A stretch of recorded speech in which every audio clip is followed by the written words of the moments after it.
Good morning. This is Rachel from Infused Meadows, and this morning I need to make some granola. So I thought, as always, bring you along.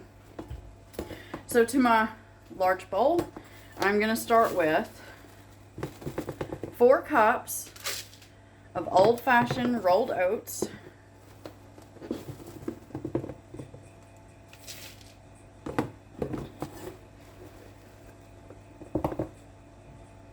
Three and 4.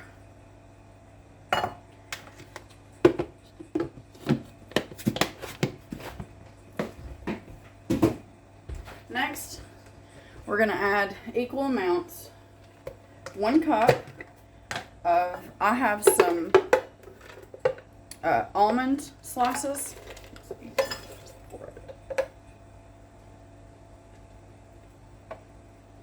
So 1 cup of almond, or whichever nut you prefer to eat. I'm also going to add 1 cup of sliced dehydrated coconut. You don't have to add this if you don't like coconut or allergies. You can add whatever you like. So 1 cup. And 1 cup of your fruit of choice. Now I'm using dried blueberries. And next time that I make chocolate, I'll do a video for that too. Chocolate granola. But right now, oh, don't need the moisture absorber. But right now I'm just making my regular. So 1 cup of blueberries. Now, to this, we want to add, I'm going to do 1 teaspoon of salt.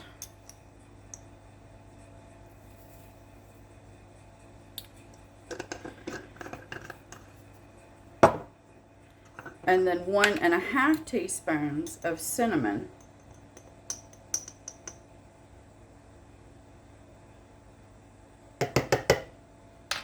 Get my half.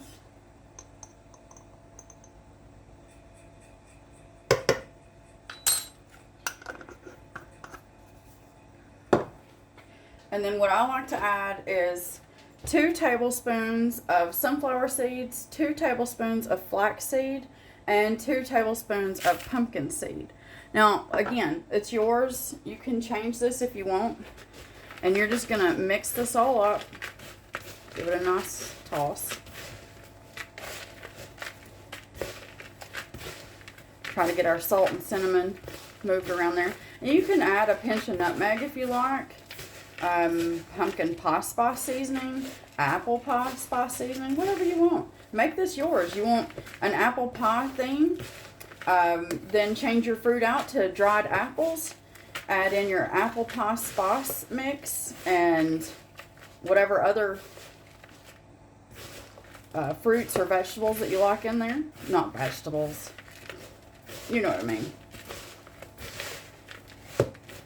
Okay. So to this, I already have a bowl that's mixed up.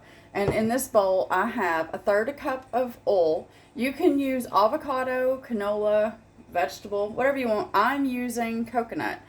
So I'm doing 1/3 cup of coconut oil, 1/3 cup of firmly packed brown sugar, and 2 teaspoons of vanilla extract in this. And you're going to pour this in.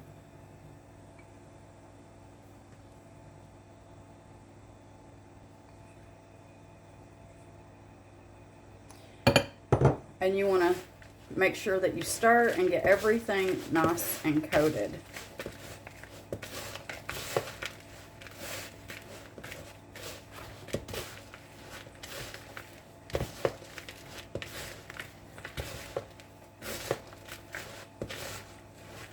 Just use your spatula to kind of turn and press.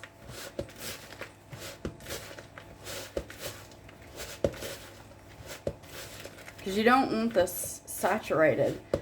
We're going to bake this in the oven. Your oven needs to be preheating to 350 degrees Fahrenheit. I'm sorry, 275 degrees Fahrenheit or 135 Celsius And this is a slow bake so that we don't burn our oats. I apologize for the mess. That's an email. That's email notification. Okay. You see that this is nice and it's changed in color. You can tell everything is added. So what I'm going to do now is I'm going to pause this for just a minute and I'll be right back. Okay, so I've taken everything away. That's my oven preheated. And what you want to do is you want to put this out onto a baking sheet, cookie sheet, whatever you like to call it.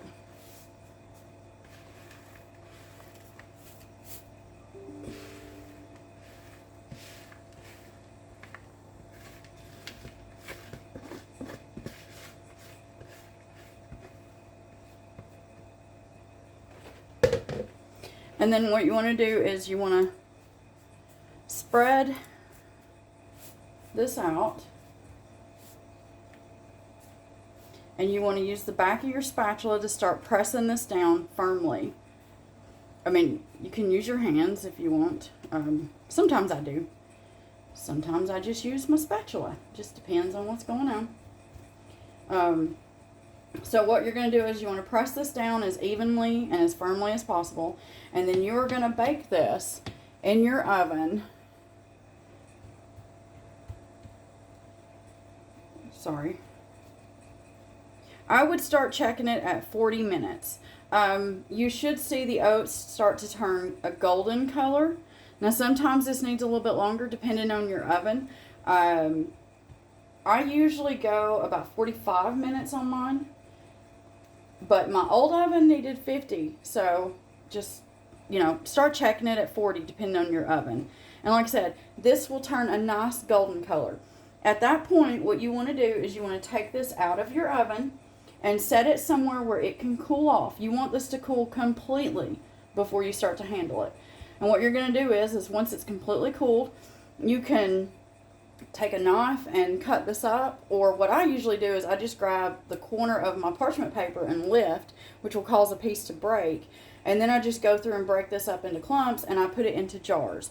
Now generally, jar wise, I know that not everybody has jars, but this usually I do decent sized chunks, and I get, you know, keep in mind space wise for the big chunks, I get 4 quart jars filled with this. Now, if you were to just set and crumble it, I think that you might get 2 quart jars, if that helps at all.